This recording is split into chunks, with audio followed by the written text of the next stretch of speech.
Welcome, this is the Uprising shoot video. Something that we've actually had in the works since March of this year. We actually started filming it back then, and so much stuff has gone on, so I'm glad that we kind of waited till September to start filming it again.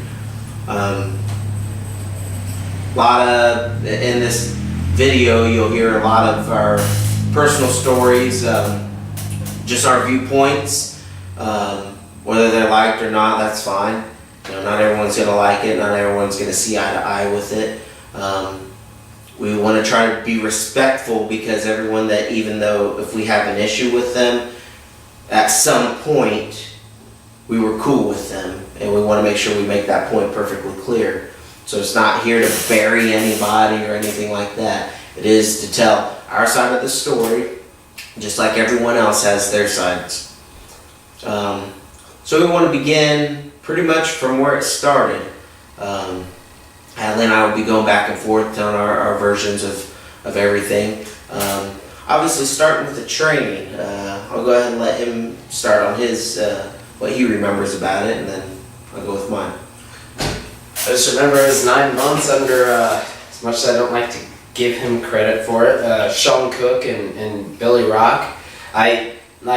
It's weird because everyone talks about it was a CWF training school, so it was like everyone looked at Sean and Guy, but like Guy wasn't even involved in ours. I think he filled in for Sean when Sean went on a vacation or something. He filled in for him, but like that was it. That was all Guy really did. I mean, he came in from time to time to maybe help with some of the big guys like Houston or something, but that was about it. But yeah, I mean, it's just, you know, typical training, just, you know, learning to take the bumps and learning, you know, the ring psychology. But let's be honest, if you wanted to know about working a character, that was not the school to go to. And it's nothing against Billy, more against Sean, because Billy honestly would, like I've seen with his School of Rock stuff when I was helping him with that, he would help you with your character. He would help develop stuff. Sean just believed that if you just go out there and tell the crowd to shut up or go out and say yay rah, suddenly they're just gonna react.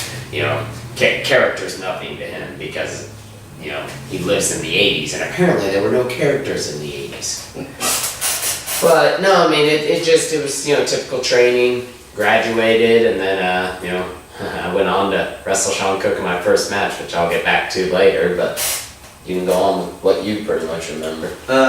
Actually, the only thing I remember a lot, but the short gist of it is basically, he had told me, I mean, we had thought about it, and I kind of was starting to actually fade out of wrestling. I was trying to, you know, just, you know, living in a different city and all that stuff. And then he had called me and said, hey, there's a wrestling training school here in Lafayette. And told me he went and checked out the show. We talked with Sean about it or whatever, and got back with me. I met with him, you know, did a little tryout. That was cool, man. It was like, you know, finally a lifelong dream. And we did the training, and which leads me actually to my next point, was during that training there were 6 of us. We had Mark Houston in there, Jamie Crisis, Xavier Cross, and there's another guy named Dave that was in it, and then Hadley and myself. Well, I remember, and this is not a knock against Devon Fury, a guy we wrestled with not only here in Lafayette, but also we wrestled in Maryville. But I remember this one story, and it lit a fire under me, and it actually helped me to this day. I'll always remember that story. He had said he had all 6 of us in the ring, and he was like a guest assistant to Sean that day or whatever. He went around the ring, he's like, you know, talking about, oh, this guy's got fire, this guy's got charisma, this guy's got a look, you know, this guy's got intensity or whatever. Then he looked at Hadley and myself, he's like, I don't see anything, you know, in the two of you, you know. He was just letting us know at that time he hadn't seen anything in us. We didn't fit whatever he was looking for or whatever. I mean, if he would have been a promoter, we would have never got booked, you know. Which, like I said, is fine now, because, you know, a couple years later, you know, and we find out that, you know, him and PT Hustler were actually like wanting to work us because we had just, come up so well. They were reuniting solely to work 3 teams, and we won. Yeah, so, but, yeah, that was one thing that, like I said, that really stuck out in training to me. I always tell that story. Do you have any fun stories from training? No, although I did space out. Basically, the way the whole thing came about, the whole reason I called you was because Jamie Crisis was working with Larry Poffo at the time at Nature's Farm, and he calls me up and he's just like, "Hey man," he's like, "you're never gonna believe who I'm working with." And me and Jamie, we went to high school together, so I'm thinking, someone from high school.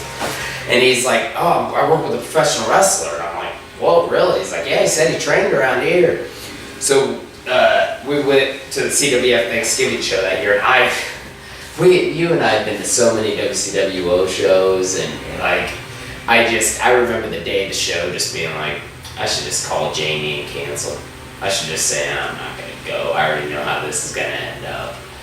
And we ended up going, and it was actually a really good show. It surprised me. And then that's when I talked to Sean, gave him my contact info, and the rest is history. As far as the actual training, I don't really remember much except for it just seemed like when I went back after we finished training, I went and I'd show up for advanced gym or open gym or whatever they called it, advanced training or whatever.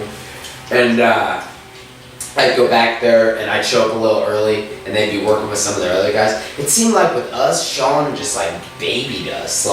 We didn't get to do any crazy moves or anything. Not that we needed to do them, but we didn't get to try any moves we actually wanted to try till the last 2 weeks. I remember I did a diving headbutt the last practice we had, or the second to last practice, and that was because he was like, "Hey, you guys have any moves you want to try?" And it was I went back, I remember with I think it was the last class they trained with Patterson and Gibson and all them.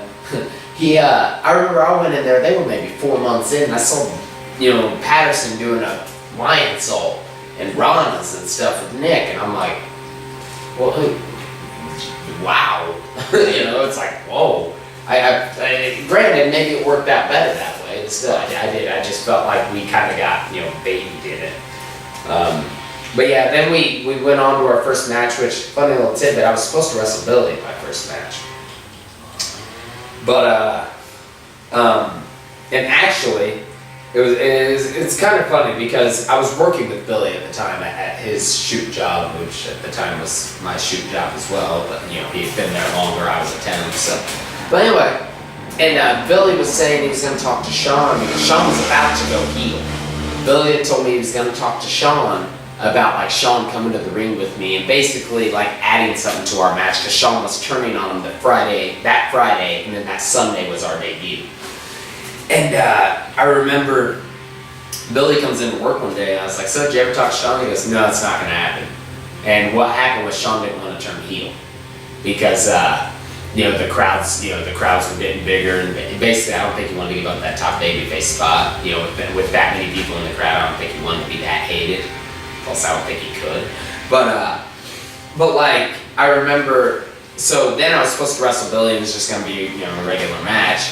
And then I think it was C.W. Anderson couldn't make it to the show or something, so Billy had to face PT. So joyfully, I got to wrestle Sean, which it wasn't a bad match, but it was a Sean match. I mean, he gave me a bunch of arm drags, and then I put heat on him, and then he landed on my head and knocked me out. But, which is kind of a funny story. He gets top rope leg drop. Finish was supposed to be, I think, the Kryptonite Crunch. His move, top rope leg drop. And I don't remember anything after that except for waking up on the side of the ring. And I go to get off the ring, and I take 3 steps, and I fall on my face. And I get to the back, and Sean comes back there. He's like, "Hey," he's like, "what happened with the finish?" I was like, "What happened?" He's like, "You didn't kick out." I was like, "No, it's Kryptonite Crunch, right?" He goes, "Yeah." He goes, "That was supposed to be the finish." I was like, "Okay." He's like, "Well, why didn't you kick out a leg drop?" I go, "Yeah, I don't remember anything after the leg drop." He's like, "Yeah, I thought I kind of laid it on your head." Honestly, I don't have any heat with Sean over that because accidents happen. But I mean, it is a funny story. My first match, Sean Cook knocked me out. So whenever someone tells me wrestling Sean Cook next week, I always tell them, hey, ask him to finish it with the leg drop. My first match was against Kenny Courageous, which wasn't, if I remember right, wasn't that bad a match. No, it really wasn't. The only part I really remember about it, I mean, that really sticks out is I remember the guys making fun of it in the back afterwards because Kenny would, talk. He liked to walk and talk and some stuff and all that stuff. And I remember him, I think he was shooting me off the ropes and saying, let's do this, brother, And I guess, I think Sean had made the comment about, yeah, man, you could have called a guy from Teal Road, pull him off the street and had him come over here and run the spot because it was that loud, everyone could hear it, Yeah, because Sean was sitting up there by the where the locker room was for the baby faces. Yeah.